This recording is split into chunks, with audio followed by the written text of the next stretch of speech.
Bienvenidos a nuestra tercera emisión casera, a nuestro tercer Hablemos de Ópera en Casa. Realmente estamos sorprendidos, estoy muy contento, estoy muy agradecido por ver la increíble reacción que todos han tenido. Tenemos varios, miles, ya algunas decenas de miles de visualizaciones y sobre todo estamos contentos porque cada vez hay más instituciones, teatros sumándose a este proyecto, de acompañarlos en casa, en esta obligada reclusión, en esta sana distancia en la que cuidándonos estamos realmente cuidando a los demás. Es nuestra obligación. Tenemos que ser responsables y conmino a todos ustedes a que lo hagan como lo estamos haciendo nosotros, ya que nos permitan, nos den la oportunidad de que la ópera los acompañe. Soy Gerardo Kleinburg y agradezco de verdad que me permitan estar con ustedes hoy en casa. No podemos empezar sin agradecer a las instancias e instituciones que se suman a esta transmisión. En primer lugar, menciono a la Secretaría de Cultura del Gobierno Federal de México, al Instituto Nacional de Bellas Artes, al Centro Nacional de las Artes, damos la bienvenida a todos sus públicos, al Auditorio Nacional, una de los locales de nuestro país que transmite ópera y que tiene un flujo de público operístico tan importante. Bienvenidos todos ustedes. También estamos felices de poder llegar de nuevo a nuestros amigos y amigas colombianos a través de la página del Teatro Julio Mario Santo Domingo en Bogotá. Un abrazo cariñoso, fraternal para un pueblo que nos es tan cercano y al que creo le somos tan cercanos. También estamos contentos y de gala porque la Ópera de Los Ángeles comienza a retransmitir no de manera en vivo, sino de manera posterior, diferida a su público hispanoparlante estas charlas. Bienvenidos también a los amigos y hermanos y hermanas de la ciudad de Los Ángeles en Estados Unidos. Tenemos también la presencia solidaria, es la primera instancia que se sumó al proyecto del Canal 22. También nos están viendo y nos están retransmitiendo en la ciudad de Guadalajara. Son muchos anuncios y faltan, pero hay que hacerlos. El conjunto de artes el Conjunto Santander de Artes Escénicas de la Universidad de Guadalajara. Gracias, ahí hay amigos buenos, amigos queridos. El Fórum Cultural Guanajuato, uno de los teatros principales del Bajío. El Instituto Sinaloense de Cultura, también saludos a nuestros amigos y amigas en Sinaloa. Proópera AC, esta institución mexicana que agrupa a muchos de los mejores y mayores aficionados a la ópera de nuestro país, al Festival Cultural de Santa Lucía en Nuevo León, una de las festividades culturales más importantes que se llevan a cabo en el noreste de nuestro país, a la Secretaría de Cultura de Coahuila que se incorpora a nuestras transmisiones. Mando un saludo muy afectuoso a tantos de mis amigos, de mis mejores amigos que están en ese estado, al Instituto Sonorense de Cultura que también junto con el Festival Alfonso Ortiz Tirado se suman a estas transmisiones. La Secretaría, el Instituto de Cultura de Sonora y el Festival Ortiz Tirado son dos de los principales promotores de ópera en nuestro país. Y con esto termino la no pequeña lista de agradecimientos. Y ahora sí, vamos a entrar en materia. Hoy tenemos un tema al que hemos llamado Puccini, genio o autor de telenovelas operísticas. ¿Ustedes qué opinan? Díganoslo. ¿Es de verdad el gran compositor de la historia? ¿Es de verdad el gran compositor que los conmueve y las conmueve hasta las lágrimas? ¿O es este compositor complaciente que simplemente busca efectos ramplones y facilones para que todos podamos estar conmovidos? ¿Es de verdad un exprimidor profesional de lágrimas? Nada más eso. Es como dice algún amigo que me está viendo ahora a cuadro y cuyo nombre no desvelaré para no humillarlo. ¿De verdad Fuccini y no Puccini? Aquí sí, no hay un debate, así es que yo parto por decir que me declaro un absoluto feligrés, un absoluto devoto de Giacomo Puccini, este hombre que nace en 1858 en Lucca, que muere en 1924 en Bruselas de un terrible cáncer de garganta después de haber sido un fumador empedernido desde los 8 años. Les cuento una anécdota. Dicen que una de las primeras anécdotas musicales de Puccini no es precisamente una que hable de su gran talento o de su prodigio musical a la Mozart, sino que de muy pequeño, 8 o 9 años, siendo ayudante del organista de Lucca, ya que su padre lo era, pero había muerto cuando él era aún más pequeño, se robaba pedazos de los tubos del órgano. ¿Para qué creen? Para comprar cigarros con sus amigos a los 8 o 9 años. Ese es Puccini. Y la verdad, no estaba planeado lo que les estoy diciendo, pero me parece un buen punto de partida. Estamos hablando de un compositor que parecía anteponer la vida, vivir las emociones, sus propias emociones, al propio quehacer artístico. Un joven, un adolescente que quería vivir la vida plenamente, que fumaba, que tomaba, que ligaba, que se iba de picos pardos, que se iba a veces en aventuras no muy santas desde muy joven, porque eso, vivía la vida a plenitud, con una intensidad que no cesaba. Ahora bien, la gente que de verdad acusa a Puccini de un mero melodramero, por decirlo de alguna manera, y que no termina de aquilatar su genio y su valor musical, no le digan a nadie, pero está haciendo un poco el ridículo. ¿Y saben por qué está haciendo el ridículo? Porque basta asomarse de lleno a una de sus partituras para darnos cuenta de que estamos ante un músico mayor. A ver, ¿cuál es el fenómeno de Puccini? O sea, ¿cuál es el rollo con este hombre? ¿Qué sucede? Lo que sucede básicamente, dicho por todos, incluso uno de mis mejores amigos que antier me confesó, y sabe quién es, y sabe que que me está escuchando, me confesó que a él no le gustaba Puccini porque no toleraba de plano que lo conmoviera de tal manera, porque lo llevaba a unas zonas de su emotividad que le perturbaban. No le gustaba llorar mientras escuchaba ópera. José Areán, que me permitirá decir su nombre y a quien le mando un saludo cariñoso, uno de nuestros mejores directores de orquesta y directores concertadores, dice que Puccini tiene una fórmula diseñada para estimular nuestras lágrimas, nuestras glándulas lagrimales. ¿Cómo lo hace Puccini? A ver, lo podría hacer una vez. La primera vez que vemos que Mimi se muere de tuberculosis, bueno, podríamos llorar. Cuando vemos que Tosca salta del balcón y se suicida, nos podríamos conmover hasta las lágrimas.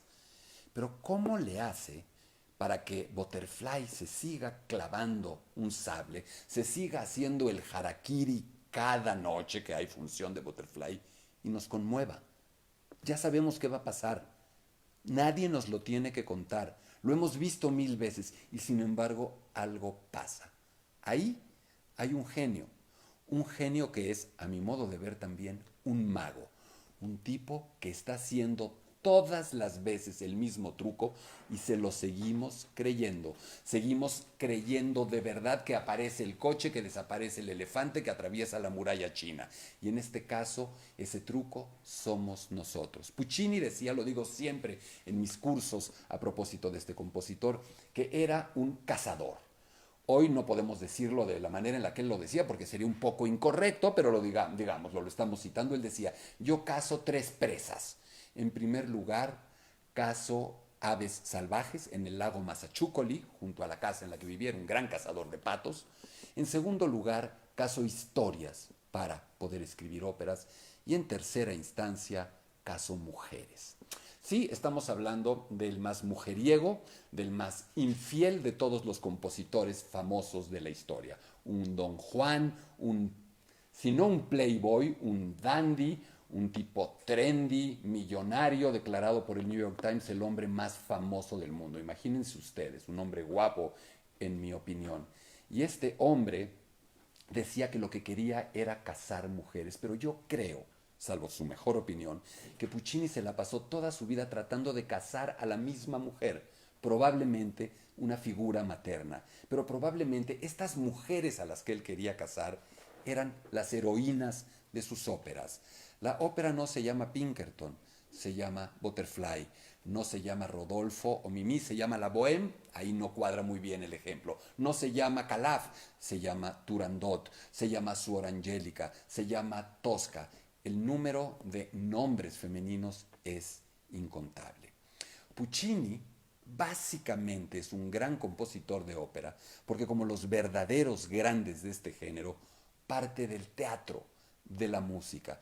Puccini no se arriesgaba, no se aventaba a escribir una ópera si no estaba seguro, era súper inseguro, desconfiaba muchas veces de su talento, dudaba muchísimo de lo que iba a hacer. Decía que Puccini no se lanzaba a trabajar en una ópera hasta que estaba seguro de que la obra funcionaba, de que el cuento que tenía que contarnos iba a ser suficientemente poderoso. Ahí ya hay un hombre trabajando, pensando. ¿Y cómo lo hacía? iba al teatro. Puccini no era un hombre que se pusiera a leer como Verdi las obras completas de Shakespeare o como Wagner tratados de filosofía de una densidad insondable o sagas nórdicas de la antigüedad. Puccini iba al teatro. Y si lo que veía en el teatro lo conmovía, si lo que veía en el teatro él sabía que tenía éxito, que era un bestseller, entonces decía, por ahí puede ir. Pero sobre todo Puccini se animaba cuando el personaje central era femenino, era poderoso, era amable, es decir, uno podía amarlo, era trágico, era literalmente una heroína que iba contra todo y contra todos en pos, casi siempre, de su verdadero amor. Así es que ahí hay un punto básico para entender que Puccini no es un tipo ramplón, es un tipo que está pensando lo que va a hacer. Pero hay algo más. Puccini es un hombre que ha estudiado, no es un hombre de un talento natural, innato, es un hombre que tiene que irse preparando. Y cuando Puccini se gradúa en Milán a los 26, 27 años, ya muy tarde, nada precoz, justamente su tesis es una obra sinfónica, un capricho sinfónico que tiene mucho éxito. No es una serie de canciones, no es una pequeña ópera, es una obra sinfónica. ¿Qué quiero decir con esto? Que Puccini, desde sus principios, es un gran orquestador. ¿Qué quiere decir ser un gran orquestador? Un gran orquestador es algo muy parecido a ser un gran pintor de sonidos, valga la metáfora. Es decir, un hombre que domina la orquesta, los grupos de la orquesta, las series de instrumentos de la orquesta y que sabe combinarlos, como un pintor sabe combinar colores, sabe combinar texturas, sabe hacer distintas gradaciones en las tonalidades. Eso hace Puccini con la orquesta y ahí hay otro de los elementos fundamentales de su genio. Un compositor chafa, un compositor improvisado, jamás podría haber orquestado de la manera en la que Puccini lo hace. Si nosotros le quitáramos de pronto las voces a una grabación, si hiciéramos una especie de karaoke de La Bohème o de Turandot, nos daríamos cuenta de que ahí hay una obra sinfónica tremenda. En Turandot podríamos tener elementos de Stravinsky, elementos de la segunda escuela de Viena, elementos de Mahler ya en esa música. Para lograr eso, Puccini tenía que ser un genio, y un genio que trabajaba, un genio que trabajaba arduamente, como hubiera dicho Picasso, la improvisación, perdón, la inspiración, no la improvisación, la inspiración existe, pero te tiene que encontrar trabajando. La inspiración encontró muchas veces a Puccini, pero siempre lo encontró trabajando. No era un hombre hipersocial, no era un PR profesional como tantos artistas de nuestro tiempo. Era un hombre huraño, bastante sociópata, tímido, depresivo químicamente, que solamente se animaba, que solamente se volvía el alma de la fiesta cuando veía una chica linda por ahí. Este hombre, decía, este hombre con estas características trabajaba encerrado en su casa, en la Villa Puccini, en ese pequeño villorrio llamado Casa del Lago, a las afueras de Viareggio, a unos cuantos, 20, 30 kilómetros de Pisa, y un hombre que vivía encerrado ahí trabajando. Es importante recordarle a nuestros amigos que se están sumando a nuestra transmisión que estamos aquí en Hablemos de Ópera en Casa, que soy Gerardo Kleinburg, y que nuestro programa, nuestra charla del día de hoy es Puccini, genio o autor de telenovelas operísticas. Y estamos tratando de demostrar que es lo primero.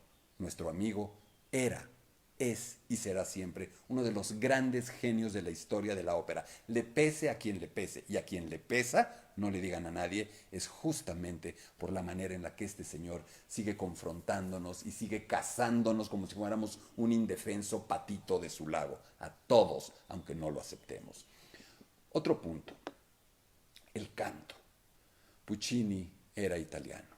Puccini era un hombre que exaltaba la tradición canora de canto italiana. Los grandes compositores de ópera del siglo XIX y principios del siglo XX en Italia no podían negociar ese tema. El canto era sagrado, era el instrumento esencial de comunicación operística. Y Puccini no fue la excepción. Puccini entiende perfectamente este instrumento. A diferencia de otros compositores, Puccini sabe, conoce el instrumento para el que escribe. Él canta, canta todo el tiempo, escribe al piano con su cigarro 24 horas al día, cantando con su voz de barítono todo lo que va componiendo. Puccini ama la voz por encima de todo. Nunca la maltrata, nunca abusa de ella.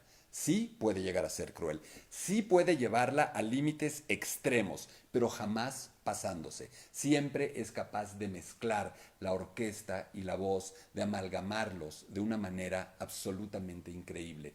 Y es capaz de generar, díganme ustedes si no, incontables melodías hermosísimas. El número de melodías bellas, pegajosas, inolvidables de Giacomo Puccini es absolutamente sorprendente. Y ahí sí, déjenme echarle un ojito al reloj, ahí sí tenemos que decir que se trata de una magia pura. Porque uno puede aprender a orquestar como compositor, uno puede aprender contrapunto, uno puede aprender armonía y hacer, desarrollar teorías muy elaboradas, como lo hicieron un propio Wagner. Pero esos momentos en los que una melodía, una tonadita que no existe, aparece en la mente de un compositor y se plasma en un papel pautado, ese, ese es el momento más mágico de la música y uno de los momentos más mágicos de cualquier arte. Porque las palabras están, las palabras las conocemos, uno puede juntar palabras y tratar de armar una metáfora, todos podemos tratar de armar una metáfora buena o mala, una rima buena o mala, seguramente mala, pero ¿de dónde sale una melodía? ¿Dónde estaba una melodía? La que les guste, la de Puccini, la de José José, la de Edith Piaf, la melodía que quieran. ¿Dónde estaba antes de que apareciera? ¿De dónde la sacaron? Yo no tengo una explicación. Y esos propios compositores de música popular, de música clásica, de ópera, tampoco saben dónde estaba. Puccini era una mina inagotable de melodías hermosas. Otro elemento más. Hablé de crueldad. Y aquí me parece que está una de las estrategias más importantes de Puccini. Puccini sabe que nos va a doblar, sabe que nos quiere doblar. Puccini quiere gustar, quiere gustarnos, quiere seducirnos, no quiere que lo admiremos, no quiere que digamos que es un gran compositor, no quiere causarnos problemas para entenderlo. Únicamente está comprometido con romperte el corazón, con romperme el corazón. Y lo logra un porcentaje increíblemente alto de las veces. Para eso usa la crueldad. Es decir, hoy nosotros vemos las óperas de Puccini y prácticamente ya todos sabemos de qué se tratan, conocemos los finales. De alguna manera con la ópera parece que el spoiler es indispensable. Lo que no hacemos con el cine o con el teatro, donde no queremos saber de qué se trata, queremos sorprendernos. En la ópera parece que necesitamos saberlo todo antes de verla. Sí ayuda, a eso me dedico en alguna medida. Pero pensemos en la parte de las anécdotas. Puccini está escribiendo para la gente que no ha visto su ópera. No tienen un DVD, no tienen YouTube, no tienen cómo bajarla de algún lado, no pueden verla antes. Están sentados siendo sometidos a ese primer impulso, a ese primer mensaje musical, teatral, narrativo. Y Puccini nos va engañando, nos genera falsos finales, nos hace sentir que la tensión ya pasó, nos hace sentir que lo peor acaba de suceder en una escena y de pronto vuelve a apretar y luego nos relaja otro poco y luego nos aprieta otra vez más, una vez más. Y así lo va haciendo una y otra vez. Además, Puccini genera un mundo de sonidos en el que estamos inmersos desde el principio. Puccini hizo su tarea wagneriana. Giulio Ricordi, su protector, su segundo padre, su editor, su agente, lo mandó muy al principio, incluso antes de escribir la ópera que lo hace famoso, Manon Lescaut, lo manda a Alemania, a Bayreuth, a escuchar maestros cantores de Nuremberg, de Wagner, a empaparse de la música de Wagner. Puccini va con su libretita, su pluma, toma apuntes, hace la tarea en un sentido figurado y entiende mucho de lo que Wagner hace. Entiende su orquestación, entiende el tema de los motivos conductores, estas pequeñas celulitas de música, de acordes, de melodías que se identifican con un personaje, con una situación, con un objeto, con un conflicto. Pero a diferencia de Wagner, Puccini decide usar esos elementos wagnerianos a su manera, de una manera mediterránea, romántica, tradicional o un poco más tradicional si se quiere, pero sobre todo de una manera efectiva. Hay quien dice que Puccini es efectista. A mí me parece que cuando hablamos de un efectista, de un autor efectista, es que no nos pasa nada. Que vemos, un autor efectista es al que le vemos el truco, al que les vemos las costuras. Un autor efectivo es el que logra su propósito. Y Puccini logra su propósito tiro por viaje. Y ya dijimos cuál es. Ser cruel con nosotros, cercarnos, perseguirnos, tendernos una celada y cuando nos tiene listos, cuando nos tiene completamente doblegados, sin esperarlo, dispara directo a donde quiere disparar y sabe perfectamente que nos va a dar exactamente en el corazón o en las glándulas lagrimales, que para fin de cuentas es prácticamente lo mismo. Seguimos aquí, amigos, en Hablemos de Ópera en Casa. Soy Gerardo Kleinburg y estamos hablando de Puccini, genio o autor de telenovelas operísticas. Llevamos 20 minutos en esta charla y hay muchísimo más que podríamos decir. Otro elemento importantísimo en la obra de Puccini es esta obsesión de nuestro amigo italiano por pintar, por llevarnos a espacios distintos y distantes, a lugares exóticos, lejanos y ajenos. Lo eran para los italianos, lo pueden ser para nosotros. El Nagasaki de fines del siglo XIX, el Pekín milenario, un convento italiano, una barcaza en el Sena, un ático en París, el lejano oeste californiano durante la fiebre del oro, etcétera, etcétera. ¿Por qué le interesa a Puccini todo eso? Es muy claro, a Puccini le interesa situar sus óperas en esos lugares porque le permiten, lo obligan a mostrar un talento específico en la orquestación. A su manera, para algunos brillante, para algunos no, para algunos ingenua, para algunos elaborada, para algunos burda, para otros sofisticada. Puccini pinta con la orquesta esos lugares y su orquesta de verdad sabe, huele, se toca, se siente como china a su manera, japonesa, californiana, digan ustedes de dónde. Puccini hace ese esfuerzo y en no pocas ocasiones lo logra.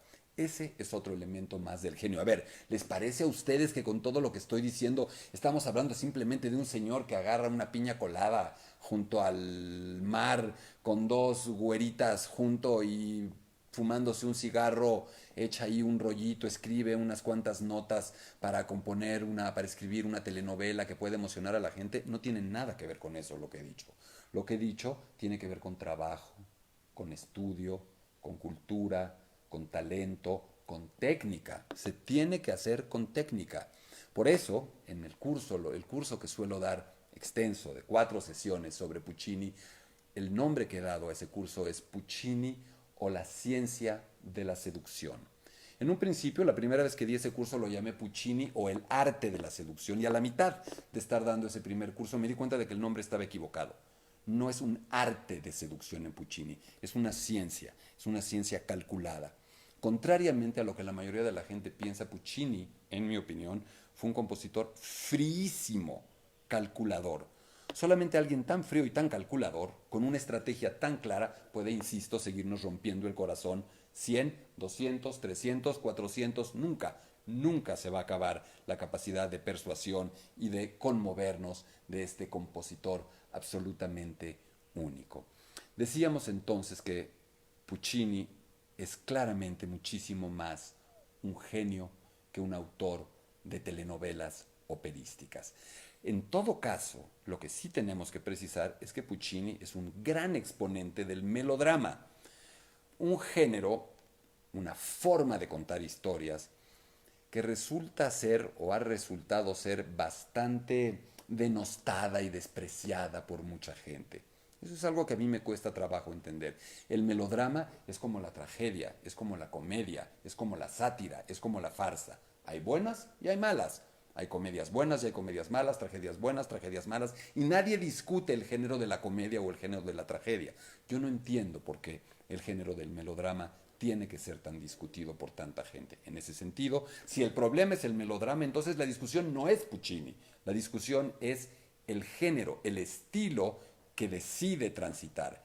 En ese género estamos hablando indubitablemente del más grande compositor operístico de la historia.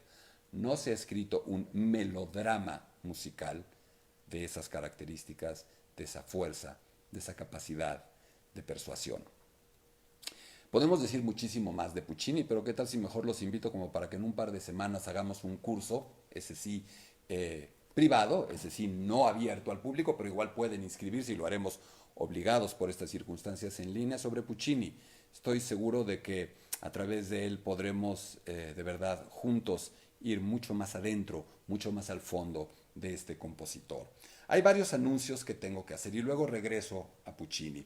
En primer lugar, quiero decir que si les está gustando nuestra transmisión, nos ayuden a difundirla, nos ayuden a compartirla, nos ayuden a retuitear a través de mi cuenta @gkleinburg o de nuestra página de Facebook de Hablemos de Ópera, que multipliquen, que reproduzcan nuestros anuncios para invitar a la gente a nuestra siguiente transmisión. Les anuncio que será este próximo sábado a las 6 de la tarde.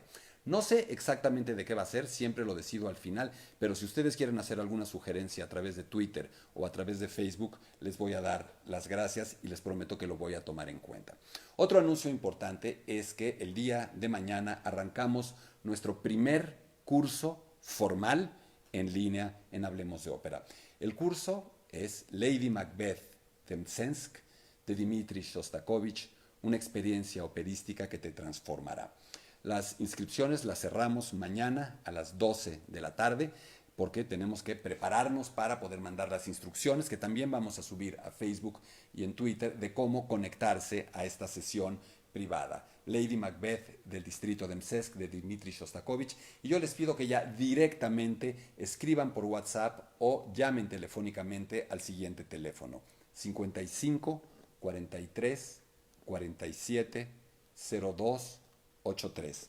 Ahí se podrán inscribir. Estamos manejando de verdad precios muy accesibles, sobre todo tomando en cuenta que al ser estos cursos en línea, si toda la familia, si la gente que está en cuarentena con ustedes se quiere sumar, todos pueden verlos. Sí, también queremos responder a una pregunta. Muchísima gente, afortunadamente, lo agradecemos, nos está preguntando si se pueden hacer grupos privados. Hay gente que le interesa con sus amigos que están distanciados en este momento por obvias razones, hacer un grupo de 8, 10, 15 personas y armar una tertulia, un curso, una serie de charlas operísticas. Lo mismo, si les interesa, llámenos al 55 43 47 02 83. Ya me siento como haciendo un infomercial. Pero bueno, y ¿qué más? Sí. También queremos anunciarles, porque nos lo ha pedido mucha gente, nos dijeron, oye, pero Lady Macbeth de Mtsensk parecería como para gente más avanzada, como para gente que hable o conozca mucho más de ópera. Yo les diría que mi chamba, mi trabajo, es hacer que cualquier tema operístico pueda ser accesible para ustedes, pueda ser disfrutable, pueda ser divertido. Ese es mi trabajo, ese es mi reto.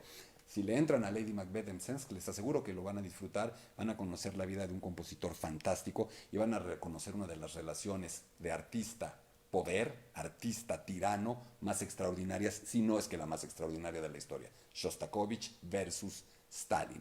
Pero también queremos anunciarles, finalmente, que a petición popular, la semana que viene arrancaremos un curso en línea específicamente de introducción a la ópera, para llevarlos paso a través de la ópera. Y miren, ahí está el nombre, la ópera paso a paso.